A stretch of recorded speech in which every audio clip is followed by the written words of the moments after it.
Hello everybody, welcome back to From Rhythm to Algorithm. We continue on with our derivation. What does sensorality stabilize? Looking for the direct iteration, progressing our language until we can show the completeness of the syllability, doing two things at once, producing a natural definition for sure, producing our new word form which demonstrates incompleteness. And so we continue on. Sensorality is disability. Sensorality is subility.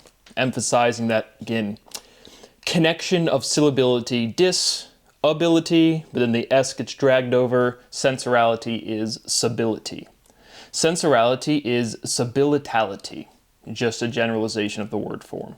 Sensorality stabilizes subility. Sensorality abilizes. Sensorality enablizes. The opposite of enable is disable. Sensorality disables. Sensorality sables.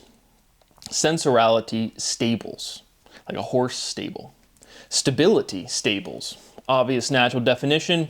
So again, this is a point where, again, pointing out natural definitions, if you're not at the end part of a reduced proof, is trivial, right? You can just find any chunk of word, look at any word with another word contained within that word and say this is that. And it's true and it's legitimate, but it's not insightful outside of a fundamental reduction. Stability tables. What do you bring to the table? All those women out there that would never date me, even though it's pretty much all the women out there ever. But the question in dating you get is, what do you bring to the table, right? And if someone said stability, you'd be like, oh, yeah, that's a good response. But it's a natural definition, right? Stability, tability, the ability to be a table, that is what it's based on, right? Stability is based on the word table. And that's where the question, what do you bring to the table, really comes from. Because when anybody, if you took the general, and we're talking about economics, what does everybody want? Is they want economic stability. Right? It's the ability to live your life, to have access to currency and a cash flow situation on an ongoing basis. And so stability, safety, security, those are kind of our three big, again, syllability, right? Those are words, they're well defined, but it's like those are the kind of like the things of our fundamental efficiency of biology, not die. You want stability. Self-contained question, linguistically interesting because it's based on a noun. And so this chronology of noun and verb, it's very clear, again, that all of these word forms, ing represents vibration.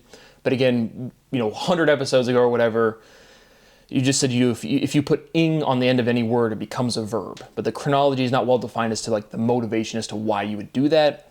We talked about that a little bit. Again, generating all of the completeness that is possible to articulate to you. But it's, again, this completeness aspect, this irreducibility comes from, again, nouns or something. Like the concept, the completeness of conceptualization is a noun, right? The essence of something, the quality of being a table. Is this a table or is this not a table, right? What is its function? Huge historical development throughout philosophical discussion. And so, but representative, our evidence, our empirical as is, it is what it is like nouns are our range, verbs are our base. Why do you put ing on something? Is because you're like rooting it. You're logically rooting it. And so stability is built on table. It's just an analogy to it's sturdy, like that thing over there that we put our food on. It's a table. Again, we're working this analysis, we can't at any point reduce the meaning to these words. And so why are nouns the range of verbs? Again, verbs were the first had structured expression. Go, get away from me. That's definitely proven.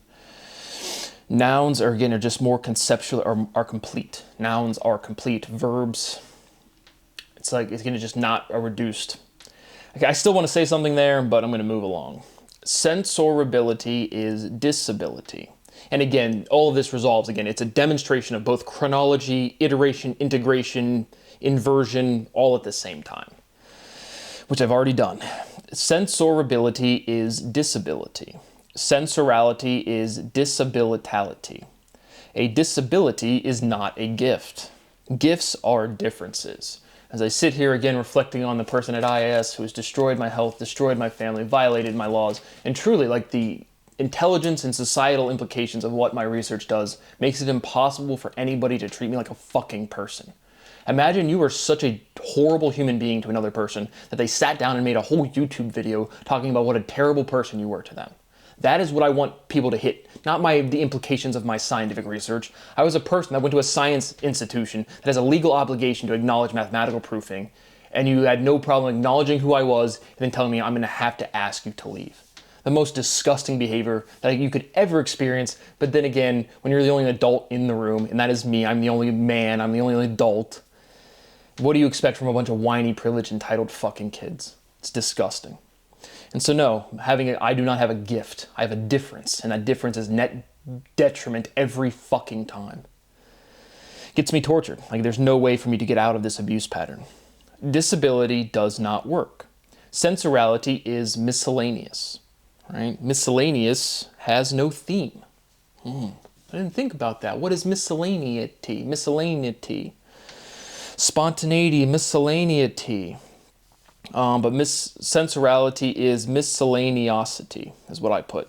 Because now again, it's very clear, like when you connect base words, like that's the relationship, and then the prefix and suffix, whether I say sensorality is miscellaneous or sensorality is miscellaneosity, you just still, again, the irreducibility is to the base structure. And so, again, that is like the prefix suffix connecting logic, our structure. And it's very apparent, again, how many people have not sat down in front of a camera or been demonstrably good public speakers? Like, there's a flow, there's a cadence, and you have to continue on because you're presenting information, right? Hopefully someone's going to watch this video. And so it naturally produces word forms that like make you feel cumbersome, but again, you feel all of this like logic that I'm demonstrating to you if you just public speak and just interact with the world around you. Sensorality is miscellaneous, sensorality is miscellaneosity, miscellaneous has no theme. Theme is team.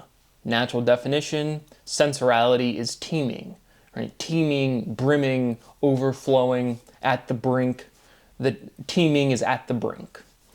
Sensorality is theming. And now again, we have a good example of this contraction, syllability contraction to like logical expansion. But sensorality is theming, and then you put a space between the and ming, and you get like, you've reduced something here. This is a step where it shows, you take the E off of theme, the ing, then you have like two complete words. Ming isn't really a word, it's that Chinese guy over there, but you see what I'm saying. Right? Sensorality is theming, sensorality is the ming. And what we're doing is, again, this inversion process, the modification is internal to these word forms or something. And then we're just, establishing our linguistical bounds, and then we're reducing those bounds. And at this point, we're still trying to connect sensorality. We're developing our language to the point where we have the definitive sensorality is, and then once we get to that is, for sure, it's unique operative connection, the whole reduction will be profoundly trivial. Because each step is the same analytical process. But at this point in the derivation, we're just sensorality is, and we need the correct, right, essentials or last renormalization, dispensation, dispersion, all of that stuff. Again, we're just getting into a word form that's solvable. But sensorality is the Ming, like Yao Ming. And then I really naturally wrote jealousy is the root of all evil. Logically substituting jealousy in for money, right? The phrase you've heard in society, money is the root of all evil. Literally, I thought that phrase and I literally put in the word jealousy.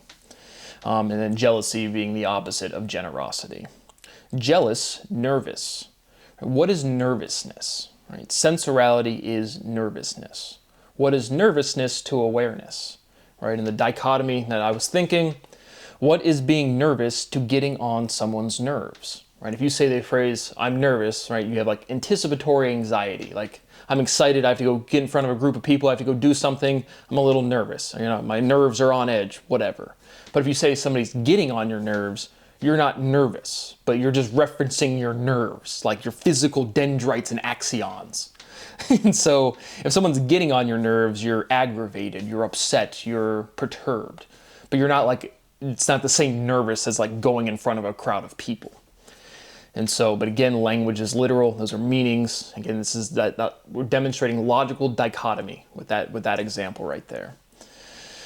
Concentricality is circularity. Sensorality is circularity. Instability is disability. That is a natural definition, right? Modifies our logic just by our prefix, and it shows the relationship of in to dis, which those are like our big prefixes. I don't know why, but they are.